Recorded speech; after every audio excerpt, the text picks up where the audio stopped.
everyone, it's Mike with It's Pittsfield Tonight. I am back at Currency Coffee with the owner here, George, and John Krol. John, thanks for taking the time to do this. Thank you for doing this. And George, it's been 10 hours since I've seen you, so Yeah. thanks again for hosting this. Of course. So the whole point of this is so some people could come, do a meet and greet, and ask some questions, and we're going to put it out in a video format.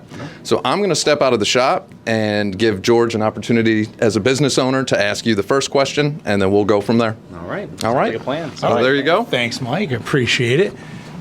First off, welcome. Thanks, George. John's been here a couple times before, so Just a couple. this is good. So, like yesterday, I'm going to open up with pretty much the same question. With tax revenues for the federal government dropping this year, I know for the states the same thing. We are in a city that has been on the decline, on the incline, up and down. One of the ways to fix city problems is usually through economic development, through bringing in companies, businesses, and maintaining businesses throughout the city. What is the plan to grow the tax base via other companies either coming in or having other companies within the community continue to grow and expand? That, and then I may have a follow-up after that. Yeah. All right. So you're going to hold the mic? Or No, you go. Oh, you want me to hold the mic? All right. Tag, you're in. Thank you very much, George, and thank you so much for hosting this. And Mike, it's Pittsfield Tonight, and thank you everyone who's here. I got to tell you that when it comes to business friendliness, Pittsfield has a lot of work to do. So there, as far as your question goes, there is an incredible amount of low-hanging fruit as it relates to simply what the city does when it is working with businesses through the building inspections process. So I can tell you that when you talk to contractors, other business owners, I don't care if it's a drywall specialist, an architect, an engineer, plumbers, electricians, Pittsfield is the toughest place to do business in the Berkshires. There are contractors who will do work in Lanesboro and Dalton and not do work in Pittsfield. So that's something that we really have to fix. There's not a lot we can do in regard to the Commonwealth of Massachusetts building code, but we as Pittsfield can work with our department and make Pittsfield more business friendly. So what that means is basically finding a way to get things accomplished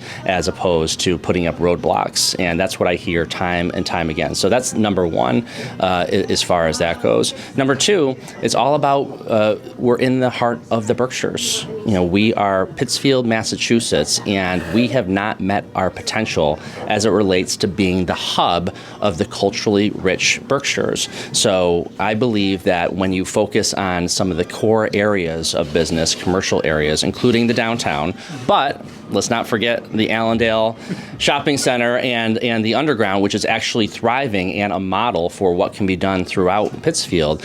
It's about selling Pittsfield as the home of the urban experience in Berkshire County. So those are a couple of things, and we can get more into specifics for sure, but business friendliness is in the first 60, 90 days is something that we have to focus on in that department. Excellent. And one more thing, someone else speaking with Karen, there was another business owner that was up here, and he was talking about some of the challenges when it came to city grants. Throughout the pandemic, through leftover money, et cetera, the city has been very generous in finding ways to help businesses along that have been impacted either through no fault of their own or through the economy or through the pandemic. And they did okay with that. And we applied, we got some, we didn't get some. It happens. But with other grants that are now being used within the city, they're targeting very specific groups and or businesses. And there are some people crying foul. It's like, wait a minute, these are going to friends, these are going to acquaintances, however we want to put it.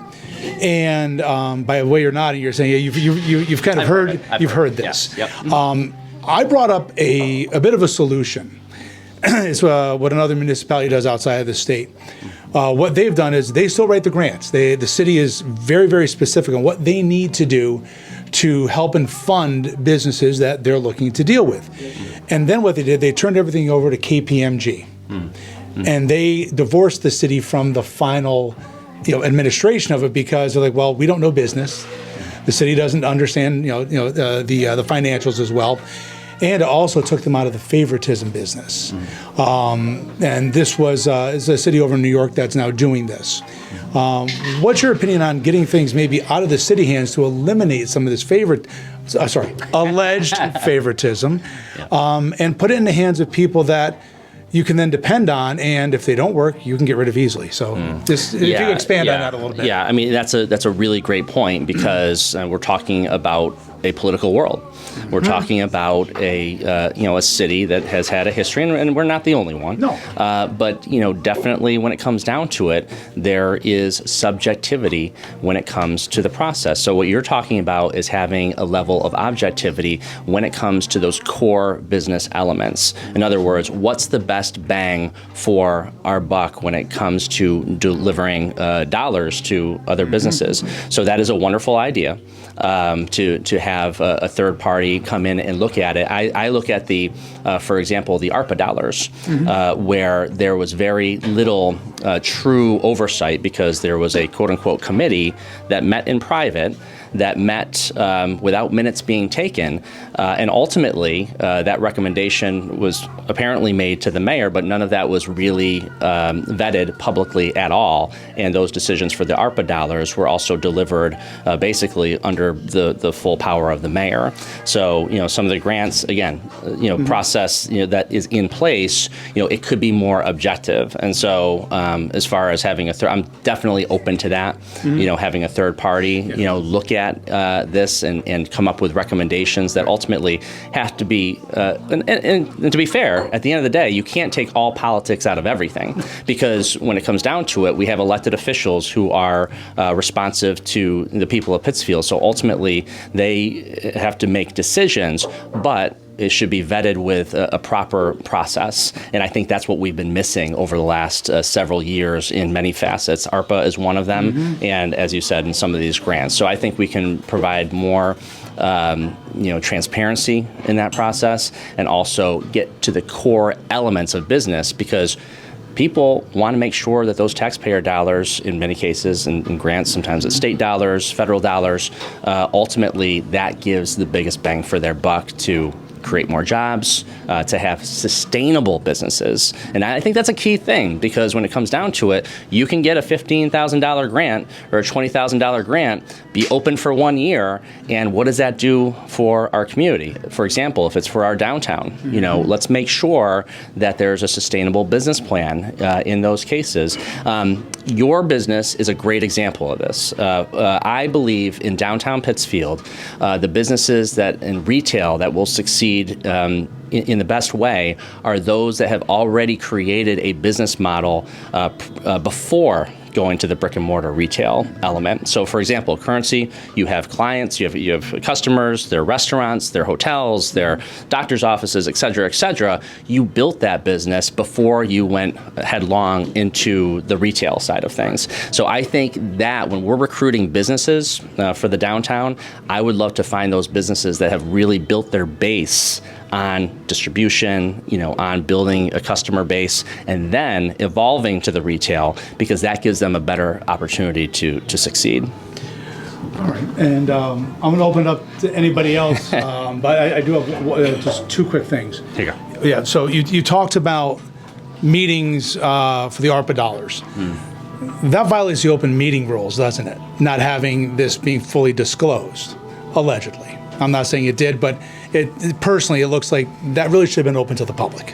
Yes, is that something that? Yeah. Is that something that you? If I were mayor, the committee would have had open meetings with minutes being taken, and all that would have been public. Now, no, I don't know. I don't believe that it violated any law, because under the rules, I'm sure it was okay under the parameters that were provided. I'm saying when I'm mayor and we have a similar situation, there will be a committee that will provide recommendations, and it will be completely transparent. And I do think that's important. So I'm not suggesting that there was anything violated. That's not the case. I don't believe. But the idea of it being, I think the quote from the mayor was, being a quote unquote sacred body. that has no place in the public realm. That should have been open public, and certainly people should be able to have attended those meetings. Okay, great. Yep. And so one last thing. This is going to be fun. Yes. Now it's time to start kicking and roasting sacred cows. Downtown Pittsfield. When I say that, I mean North Street. Now, full disclosure, I am not from the Berkshires originally. I've been here 13 great years and have fallen in love with the area. Started my business here. I call you an honorary Pittsfielder, Berkshirite, something like that. That works. Yeah. Unfortunately, I grew up in the city of Schenectady, which had the same problems that Pittsfield had, just on a larger scale. And the one thing that I noticed of downtown Pittsfield on North Street, it is just loaded with NGOs, not-for-profits, and all these other things that are occupying what should be prime retail space. Schenectady booted them all out to another area and made sure it was on bus lines and easily accessible and all that, and gave people the opportunity to reinvigorate the downtown. And with some state, federal, and local monies, they were relatively successful doing that. Is there a plan to start thinking about, number one, all these not-for-profits, and we have plenty of them, we can't throw a stone downtown without hitting 3 of them. How do we streamline? How do we move them out? And how do we move businesses in? Like I said, I know these are sacred cows for some people because they address everything from homelessness to drug addiction, et cetera, et cetera. But if we're going to improve downtown, you have to improve downtown by allowing it to be what it's supposed to be, which is a business, retail, and economic center. So I'll let you go on that one. Yeah, well, thank you, Jordan. And first of all, I worked very closely with Jim Roberto in the mid-2000s, and that is when we brought Barrington Stage Company, the Colonial Theater online, and also did an amazingly complex project to create the Beacon Cinema. And so those are core pieces to our downtown, and there are many communities that would do anything to have those kinds of foundations in the downtown. So with that said, yes, we have a lot of challenges, and this has been actually pre-Colonial Theater and pre-Barrington Stage, is that decisions were made post-GE, and when GE did leave town, it left a lot of storefronts vacant. And if you are a landlord, I understand it because you're a businessman. I understand business. You have to accept rent from people who will be paying rent over time. And sometimes that's not the ideal situation for a downtown. So, that process didn't happen overnight. So it's not going to be changed overnight either. But we have to have a clear vision as to what we are going to do. And so that means the mayor has to have some of these conversations, not only with the nonprofits, but with Downtown Inc. And I do believe that Rebecca Breen is doing a tremendous job in Downtown Inc. It's probably one of the best, Downtown Pittsfield Inc., one of the best things that has happened to our downtown is Rebecca and her energy. So I think, you have to start having those conversations, because these are conversations that are including with a landlord and the nonprofit in an element that's not controlled fully, obviously, by the mayor.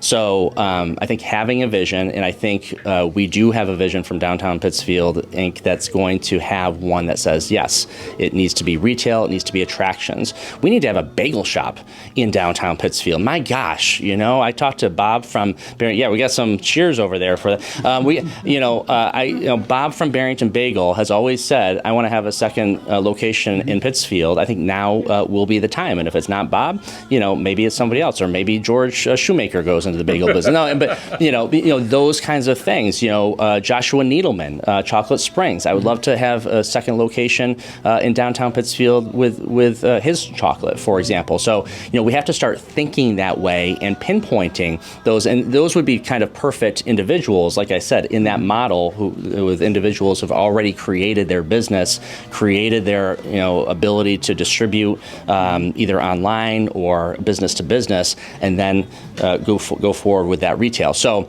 there's no easy answer, but I can tell you that yes, my vision is in line with that. Is we need to have retail on the first floor in downtown Pittsfield, and those nonprofits. Yes, we have to have some conversations, understanding The other element is that many of the nonprofits like the fact that there is accessibility to transportation in some cases, or there's accessibility to more of the resources, and more of the resources are downtown. But I think it's very fair to say that shifting and having a philosophy that's consistent across the board between downtown Pittsfield, Inc., the city, and our businesses, we can do better. Look, there's foot traffic in Lenox. There is foot traffic in Great Barrington. It can be done, and it's foot traffic for the kinds of things that are an element of the not only the tourist economy but a thriving local economy with people who live here. So I think we can get there. I'm not sure if that fully answers your question, but I this is something that it's a sacred cow, but an unsacred cow, because people, we talk about this quite a bit, but there can be some challenging conversations with some of those nonprofits, and you as a mayor have to be able to have those conversations. Like, for example, I know some cities do mixed use zoning, where it's first floor has to be retail, then commercial, then maybe residential, to help try to encourage that. And working with, I know Schenectady did it with their landowners. They said, look, we want retail, and they had the not-for-profits, and they said, okay, great, but if you get retail in there, we'll do your tax rate at this versus this. So it's the carrot and stick mentality. There's that, but there has to be political will, and that's one of the challenges anywhere. People have to have that political will to make the changes. And I'm a bomb thrower. I really have no skin in this game, except I have my business here. So I'm very. Well, one day we'll get you downtown. All in good time. All in good time. We're not going to commit to that yet. But and then of course, and lastly, and then I really will be done. What's your plan to start addressing the homelessness and the drug problems? Between the camps that you see behind local businesses and the parks. Yeah. What's your plan to rectify that? And I'm going to let you go on that one. Yeah, thank you very much. And George, I appreciate that. And there is no question about it that the number of panhandlers and those who are without homes in our downtown has increased pretty dramatic, and also throughout the city. So I think we have to have a sense of sensible accountability in some cases, that we want to have more downtown foot patrol is something that I've talked about since the beginning of this campaign, and it's something that business owners would like to see, because there are there are crimes that are happening overnight in businesses. We just saw the other day a window in downtown Pittsfield just get smashed in overnight. There was 2 of them, and certainly there's undesirable activity that's happening. So we have to have a greater police presence as far as that goes. But as it relates to our social service agencies, we are woefully under-resourced on the mental health side, on addiction, and we have a lot of work to do, and the mayor of Pittsfield has to be a leader in working with our social service agencies. When it comes to those who require mass health for services, it's about a 6-month or more wait to receive an appointment, whether it's the Breen Center or other providers that take mass health. So that is not acceptable. So those organizations have to work to make sure we have more people on the front lines. Social workers, there's a friend of mine, she's a social worker at the Breen Center, and she said there's about 13 or 14 of those positions that should be filled, and there are 2. Her and one other person. That is unacceptable. No wonder there's such a long wait for these appointments. So we really have to re-examine the model and say, why are social workers working for about a year or 2 years? They get their experience and then move on. We have to find ways to pay them a better wage, frankly, and do more of that within the organization. Find a way to produce more social workers in our economy, and work with those organizations. The other thing is the mass health reimbursement from the state has not changed in at least 13 years. So that's something that our state representative and our state senator have to be working with us on to improve that as well. So those are some of the pieces. And then as it relates to those who are in the parks, listen, those are public parks. those are places that our families, if you go to Springside Park or Clap Park, which, I think we can see an encampment that's not far from the Little League fields in Clap Park, that is not acceptable. We have to find a way to provide resources for those individuals, find homes the best we can, but having encampments in our parks, it just does not work. Yeah. All right, so There you go. if anybody doesn't want to be on camera, I can bring the mic to you if you have a question, or if you want to come up, if you want to be on camera and you don't care. You'd rather not be on camera? All right. Let me, all right. He's camera shy. Exactly. Yeah, swig of coffee. So, John, everyone I've talked to, and I'm sure there's a lot of people, but the bike lanes are very unpopular. The rollout of them didn't seem to go over well either, especially with the downtown businesses. And I believe City Council, someone on the council put it forward to have a vote with the citizens to vote on what to do with them, and that was shut down.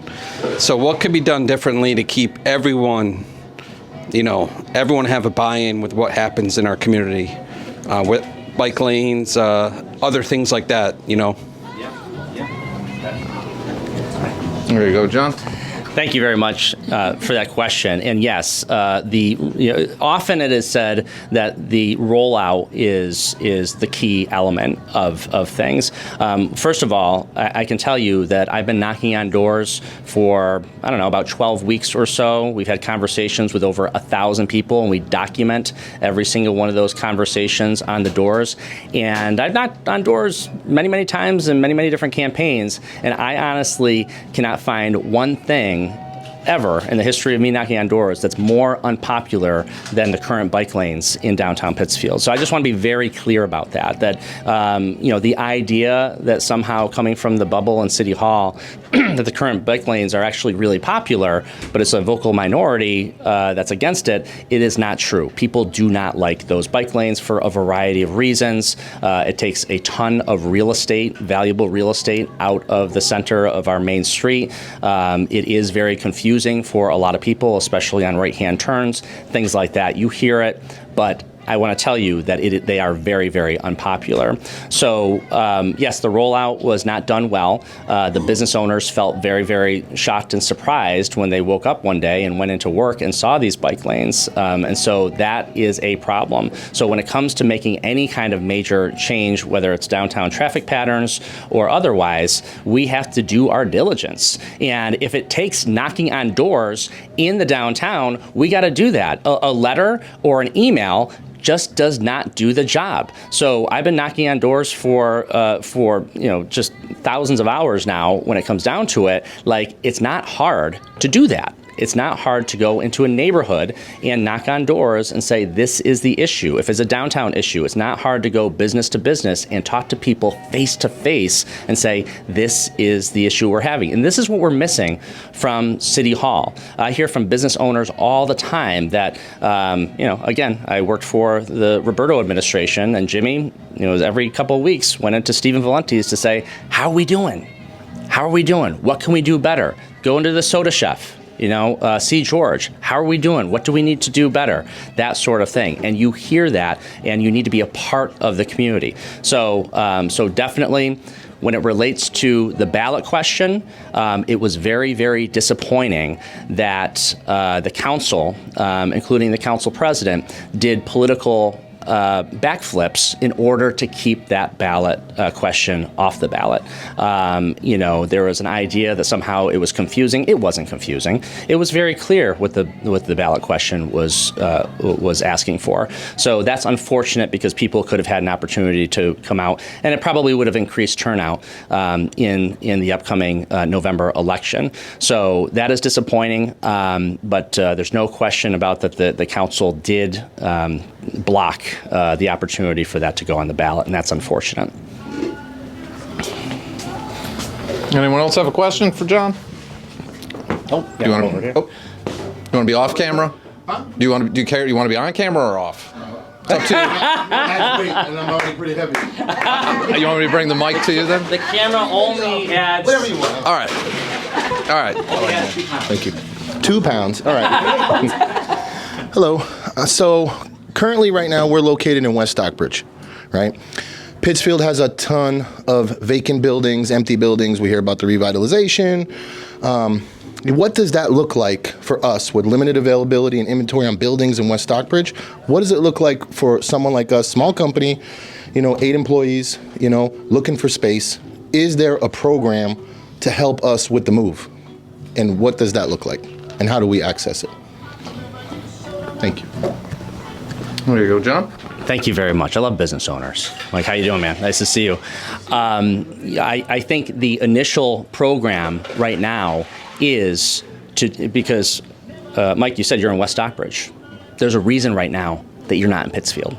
And so we have to address those underlying issues, which is how difficult it is. So if you have a location and you're going to have to make changes because you have a business that has certain parameters, we can't make that a difficult process.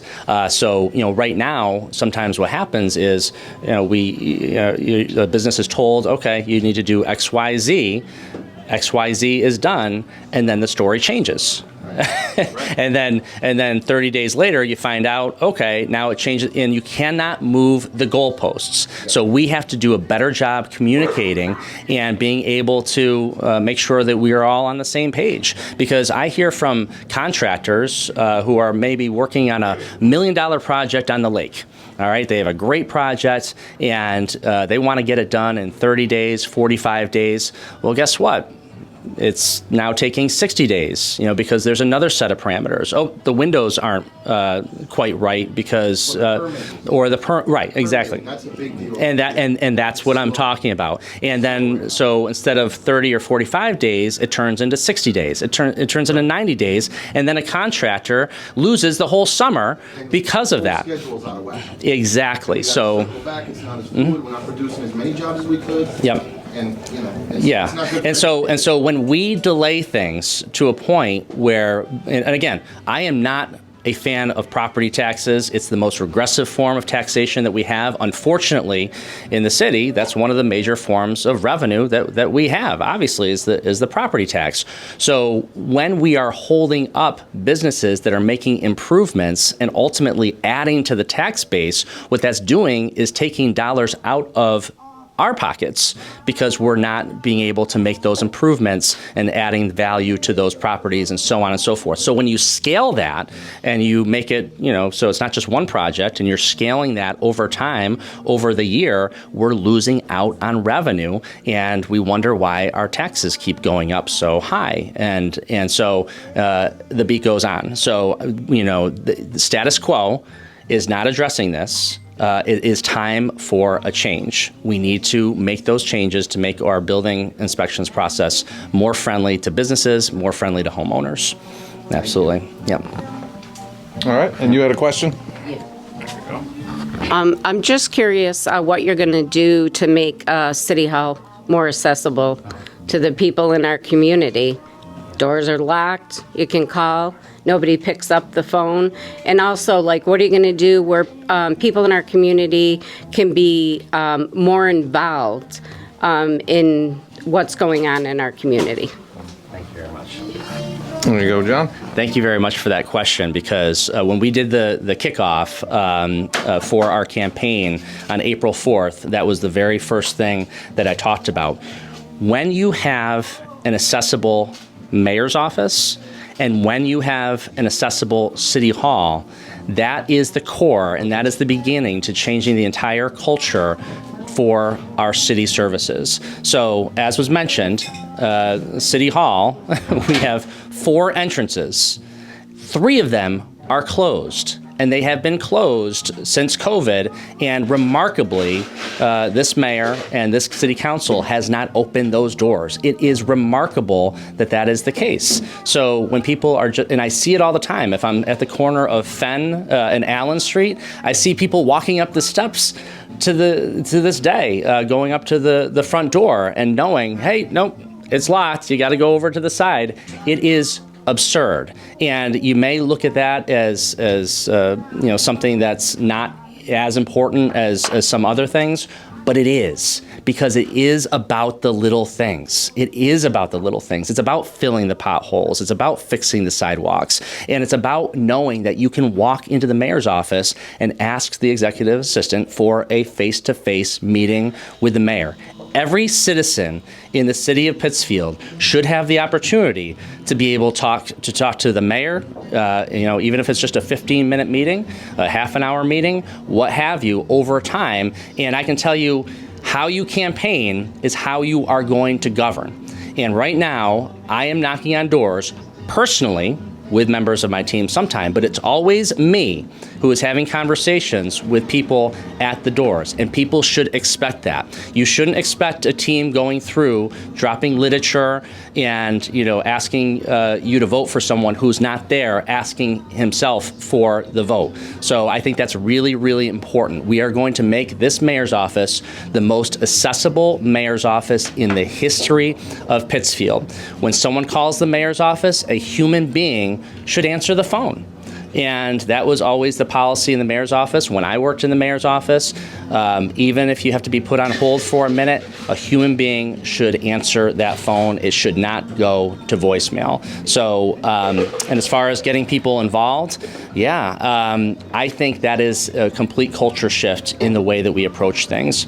If you approach things where people don't feel comfortable, if you approach things where people don't feel like they can be a part of things, and it is very political and it's all about nepotism and it's about networks, then that's the kind of city you're going to have.